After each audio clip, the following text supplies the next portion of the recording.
Petrol and diesel prices in the state witnessed a further increase of 88 paise per litre, taking effect from Tuesday. With this latest revision, the retail price of petrol has risen to Rs 101 and 44 paise per litre, while diesel is now retailing at 90 Rs 42 paise per litre. Fuel prices in the state increased by 88 paise per litre on midnight Monday, marking the second hike in a single week due to rising international crude rates amid the Middle East conflict.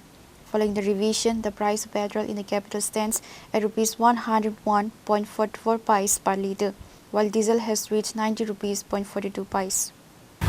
তার জন্য তো আমাদের যারা আমরা bike rider করি তাদের জন্য তো অসুবিধাই, কারণ যদি এভাবে যদি বাড়তে থাকে তো আমরা সাধারণ মানুষ আমরা যদি চাকরি রাখি করি না, যেহেতু আমরা লাগি তো বড় সমস্যার ব্যাপার।